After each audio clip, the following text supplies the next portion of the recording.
আমি তাপ অনুভব করায় বুঝলাম আমি এখনো মরিনি, বেঁচে আছি। কিন্তু আমার চিতায় কেন শুয়ে রেখেছে, যেখানে আমাকে জ্যান্ত পুড়িয়ে দেওয়া হচ্ছে? আমি আমার ডান দিকে তাকাতেই দেখলাম, এ কি, এ তো সেই তান্ত্রিক যার সাথে আমার অ্যাক্সিডেন্ট হয় আমি তাকে হাসপাতালে নিয়ে গিয়েছিলাম। আর আমি অনুভব করলাম আমি ভসমান অবস্থায় আছি, আমি কোনো চিতায় শুয়ে নেই। আমার তখনই তার বলা কথাগুলি মনে পড়ে গেল। সত্যি কি সেদিন তিনি মরা বিড়ালকে বাঁচিয়ে তুলেছিলেন, আর যেভাবে আমাকে মৃত্যুর হাত থেকে বাঁচাচ্ছে? যে আগুনের গণ্ডিতে আমি ভসমান অবস্থায় ছিলাম, ধীরে ধীরে তা নিভে গেল। আমার শরীর আপনা আপনি মাটিতে এসে ঠেকলো। আমি আগের মতোই সুস্থ অনুভব করছি এখন। কে সোমনাথ বাবু, আপনার উত্তর পেয়েছেন তাহলে? হ্যাঁ, অনেক ধন্যবাদ আপনাকে। কিন্তু আপনি এখানে? আমার একটি মূল্যবান জিনিস আপনার কাছে রয়ে গেছে। আপনি নাকি ওটা সাথে করে নিয়ে এসছেন। আমি নিয়ে এসেছি? কি বলুন তো? আপনি ভালো করেই জানেন আমি কলেজে শিক্ষকতা করি। আপনার সাথে অ্যাক্সিডেন্ট হয় আমি কিছুদিন আর কলেজে যাইনি, কারণ আমি এক গভীর সাধনায় ছিলাম। কলেজে যেতে আমাকে তারা অ্যাবসেন্টের কথা জানতে চায়। আমি তাদের ছোটোখাটো একটা মিথ্যা কথা বলি যে আমার সাথে ঘটে যায় একটা অ্যাক্সিডেন্ট, আমি বেড রেস্টে ছিলাম, তাই তারা ডক্টর ডকুমেন্টগুলো প্রদান করতে বলেছিল। তারপর আমি হসপিটালে যোগাযোগ করলে জানতে পারলাম আপনি নাকি ডকুমেন্টগুলো সাথে নিয়ে এসছেন। সাথে সাথে আপনার বাড়ির ঠিকানা ওখান থেকে নিয়ে আমি রওনা দিলাম। আর ইতিমধ্যেই আপনার সাথে অ্যাক্সিডেন্টলি দেখা হয়ে গেল। বুঝলাম। আচ্ছা, আমি কি সত্যি মারা গেছিলাম? আপনার মনে প্রশ্ন থাকাটা স্বাভাবিক, যেহেতু আপনি একজন ডাক্তার। আপনি প্র্যাকটিক্যালে আজকে এই জায়গায়, আর আমি আধ্যাত্মিকে আজকে এই জায়গায়। তাহলে শুনুন, মানুষের শরীর থেকে যতক্ষণ পর্যন্ত না তার আত্মার বহিষ্কার না হয়, তখন তাকে জীবিত করা যায় মহামন্ত্রের মহাযজ্ঞের দ্বারা। হয়তো বিড়ালটির কথা আপনার মনেই আছে।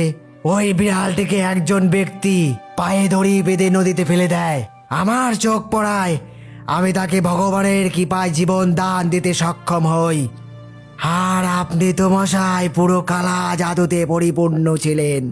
এর জন্যই 3 ঘন্টা ধরে আমার একটু বেশি কষ্ট করতে হয়েছে।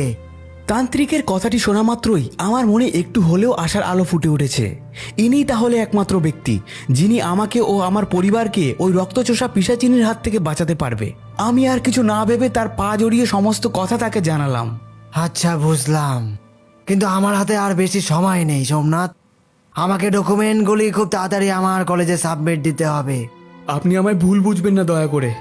আপনার বিষয়গুলি নিয়ে আমার একটু সংশয় ছিল, সেই জন্যই আমি আপনার ডকুমেন্টসগুলো বাড়িতে নিয়ে এসেছিলাম। আপনি আপনি যে কোনো মূল্যে আমার পরিবারকে বাঁচান। এত উত্তেজিত হবেন না, একটু ধৈর্য রাখুন। আমি কথা দিলাম আমার আধ্যাত্মিক শিক্ষা দিয়ে আমি আপনার পরিবারকে বাঁচাবো। তবে আমার একটা শর্ত আছে। কি শর্ত বলুন?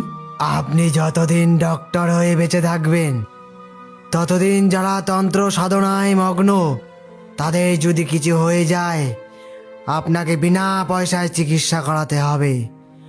এমন কি বলতে পারেন ওষুধের খরচাটাও আপনারই বহন করতে হবে। আচ্ছা, আপনি যা বলছেন আমি অক্ষর অক্ষরে পালন করব। কিন্তু এবার তো আপনি চলুন। আমাদের কথোপকথন হতে হতে ভোর হয়ে সকাল হয়ে গেল। আমরা রওনা দিলাম বাড়ির উদ্দেশ্যে। বাড়ির সামনে এসে পৌঁছলাম। সময়টা চেক করায় দেখলাম ঘড়িতে তখন 11:10 বাজে। তার মানে তিন্নি এখন স্কুলে। যাই হোক, আমি তান্ত্রিককে নিয়ে ঘরের সামনে যেতেই বৌদি দরজা খুলে দিল। কি ব্যাপার সমু, তোমার তো কোনো খোঁজই নেই। সারা সকাল গেল, কত না খুঁজলাম, আর ফোনটাও তো ঘরে রেখে গিয়েছিলে। আর ইনি কে? বৌদি সত্যিই কিছু জানে না যে কাল রাতে আমার সাথে কি কি ঘটনা ঘটেছিল। আমি বৌদিকে ঘটনাটি বলা শুরু করলে তান্ত্রিক আমায় থামিয়ে দিয়ে নিজেই বলা শুরু করলেন। নমস্কার, আমি তারানাথ মুখোপাধ্যায়, ওরই বন্ধু। আমাকে নিয়ে আসতে একটু স্টেশনে গেছিল। ও আচ্ছা, আসুন। সত্যি ঠাকুরপো, এটুকু তো বলে যেতে পারতে। আসুন আসুন। তান্ত্রিকের কথায় আমি আরো খুশি হলাম। সত্যি বৌদি যখন তেমন কিছু জানে না, তাকে আর এসব জানিয়ে টেনশন দেওয়াটা ঠিক হবে না। এমনিতেই বৌদি মুখ বুজে অনেক কিছু সহ্য করে যাচ্ছে। আসুন, ঘরে গিয়ে একটু বিশ্রাম নিয়ে নি। না সোমনাথ, আগে বাড়িটা একটু ঘুরে দেখি। এত সুন্দর বাড়ি বলে কথা। এই কথাটি বলেই সে হঠাৎই বাড়ির পশ্চিম দিকে চলে গেল। তার পেছন পেছন আমিও গেলাম। সে বাড়ির চারপাশটা এমন ভাবে দেখছে যেন সে কিছু হারিয়ে যাওয়া জিনিস খুঁজে বেড়াচ্ছে। হঠাৎই সে কিছু একটা দেখতে পেয়ে বলল, যেটা সন্দেহ করেছিলাম এই তো সেটাই পেয়েছি। আমি অবাক হয়ে তাকিয়ে রইলাম তার হাতের পুতুলটির দিকে। লাল সুতো দিয়ে বাঁধা সেই পুতুলটি, এবং মাথায় একটি লেবু গোজা আছে। ঠিক এমনই আরো 3টি পুতুল আপনার বাড়ির ত্রিকোণ সীমানায় দেখতে পাবেন। আসুন খুঁজে দেখি। তার কথা মতোই খুঁজতে শুরু করলাম। কিছুক্ষণের মধ্যে সত্যিই তাই হলো। বাড়ির 3 কোণায় 3টি পুতুল ছিল এবং সেটা সে খুঁজে বার করলো।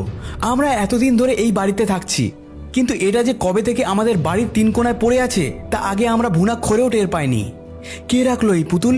এগুলো সৈনিক মশাই। এসব বললে আপনি কিছুই বুঝতে পারবেন না, দেখাতে হবে। সাথে সাথে আসুন, এই নিন, এই সুতোর মাথাটা ধরুন আর যা বলছি তাই করুন। পুতুলের গা থেকে একটি সুতোর মাথা খুলে আমার বাড়ির সদর দরজায় বেঁধে দিল তারানাথ তান্ত্রিক। দক্ষিণ বরাবর হেঁটে চলল। আমি তার কথা মতোই তার সাথে সাথে হাঁটতে লাগলাম, এবং সেই সুতোর মাথাটি যখন শেষ হলো আমরা তখন গভীর জঙ্গলে পুরাতন বাড়ির সামনে এসে পৌঁছলাম।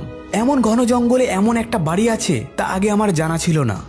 চারিদিকে তাকাতেই দেখতে পাই কত ছোট ছোট পুতুল কাটাছেঁড়া অবস্থায় ছড়িয়ে ছিটিয়ে আছে, এবং ছোট ছোট যজ্ঞের ছাইয়ের স্তূপ বিদ্যমান। এরকম ভয়ঙ্কর দৃশ্য হতে পারে তা আমার ভাবনার বাইরে। একটি গাছের আড়াল থেকে সেটা আমরা পুরো পর্যবেক্ষণ করলাম।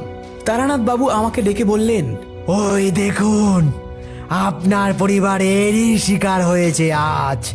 আমি সেদিক তাকাতেই দেখতে পাই একজন মহিলা এক কলসি রক্ত পান করছে, আর তার নিচে কিছু মাথা কাটা ছাগল ছড়িয়ে ছিটিয়ে রয়েছে। তার রক্ত পান করা শেষ হলে তার মুখটা পুরোপুরি স্পষ্টভাবে দেখা গেল। এ কি, এ তো সাবিত্রী।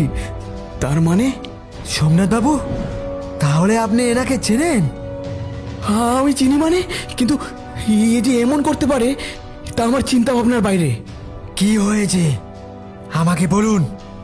আজ থেকে 4 বছর আগে আমি যখন ডক্টরেট নিয়ে কলকাতা মেডিকেল কলেজে পড়াশুনো করি, তখন আমার দাদা ক্যানিং বারুইপুর হাই স্কুলের মাস্টার মশাই পদে কর্মরত। বাড়ি থেকে স্কুলটি দূরে হওয়ায় বারুইপুরে তার থাকা হতো। তখন দাদার বিয়ের জন্য পাত্রী দেখা শুরু হয়েছিল। অনেকগুলি মেয়ের মধ্যে একটি মেয়েকে নাকি দাদার বেশ পছন্দ হয়েছিল, তাই আমরা সপরিবারে তাকে দেখতে যাই। তার বাড়ি ছিল বারুইপুরের গোবিন্দপুর গ্রামে। মেয়েরও দাদাকে খুব পছন্দ হয়েছিল, এবং আমাদেরও খুব পছন্দ হয়েছিল তার ব্যবহারে। আমরা 2 পরিবার থেকেই রাজি হয়েছিলাম, এবং দাদারও সেই মেয়ের সাথে দিনের পর দিন দেখা ও ঘুরতে যাওয়া চলতো। বিয়ে পাকাপাকি করার 2 দিন আগেই দাদা আমাকে ডেকে এক অবাক করা কাণ্ডের কথা জানালো। দেখ ভাই, আমি এই মেয়েকে বিয়ে করলে আমরা কেউ সুখী হতে পারবো না। কেন হঠাৎ এমন কথা বলছিস? মেয়ে তো দেখতেও সুন্দর, আর পরিবারটাও বেশ ভালো। তোরা তো পছন্দই ছিল, কি হলো আবার? আরে আমি তাদের বাড়িতে ঘুরতে গেলে সেই মেয়ে আমাকে একটি গোপন কথা জানায়। সে নাকি কোনোদিন বাচ্চার মা হতে পারবে না। আচ্ছা, বুঝলাম, কিন্তু এখনকার দিনে তো এটা কোনো প্রবলেমই না, অ্যাডপ্ট করে নিবি। আরে বিষয়টা সেটা নয় রে। কি হয়েছে বল আমায়। এই কথাটি জিজ্ঞেস করায় দাদা একটু আপসেট হয়ে পড়ল। সাবিত্রী আমাকে দক্ষিণ পূর্ব ঘরের দিকে ডেকে নিয়ে যেতে। আরে আরে আরে আরে কোথায় নিয়ে যাচ্ছ আমাকে? আরে কোথায় নিয়ে যাচ্ছ? আসো না, আরে আসো। ঘরে ঢোকার সাথে সাথে দেখলাম চারিদিকে ঘরের মেঝেতে কঙ্কালের হাড় ছড়িয়ে ছিটিয়ে রয়েছে। মনে হলো এগুলি কোনো মৃত বাচ্চার কঙ্কাল, এবং কিছু পুতুলও কাটাচেরা অবস্থায় রয়েছে। এগুলো কি সাবিত্রী? আরে ভয় পেও না। আর শোনো, আমি 2 দিন পর তোমার অর্ধাঙ্গিনী হতে যাচ্ছি। আমি তোমার কাছে আর কিছুই লুকাতে চাই না। আমি ডাইনি তন্ত্র সাধনায় পারদর্শী হতে চাই। তুমি ভাবতেও পারবে না অমরনাথ, এই সিদ্ধি লাভের পরে আমি যা করতে পারবো তার কেউ মেটাতে পারবে না, শুধুমাত্র আমি ছাড়া। আমি হব এমন শক্তির অধিকারী যা বড় বড় তান্ত্রিকদের ধারণারও বাইরে। আসো, তুমি এখানে বসো একবার। আমি তার কথা মতোই বসলাম। সে দেখলাম তার যজ্ঞের সরঞ্জাম নিয়ে মন্ত্র পড়তে শুরু করলো, এবং ধীরে ধীরে তার মুখের অঙ্গি ভঙ্গি পরিবর্তন হতে শুরু হলো। এভাবে এভাবে সাবিত্রীকে আমি আগে কখনো দেখিনি। আমি তারই মন্ত্রের মধ্যে হারিয়ে গেলাম। দেখলাম একটি পুতুল এনে তার সামনে থাকা কঙ্কালের ভুঁড়ির উপর রাখলো। সে আমাকে বলল, তোমার হাতটা দাও, আমার হাতের উপর তোমার হাতটা রাখো একবার। আমি তাই করলাম। তৎক্ষণাৎ একটি লম্বা সুই এনে আমাদের দুজনের হাত বরাবর ঢুকিয়ে দিল। আমি বিন্দুমাত্র ব্যথা অনুভব করলাম না, কিন্তু আমার কাছে বিষয়টা আরো ভয়ঙ্কর হতে শুরু করলো। সুই বেয়ে পুতুলটির গায়ে রক্ত পড়ার পর পুতুলটি আচমকা হাত পা নাড়তে শুরু করলো।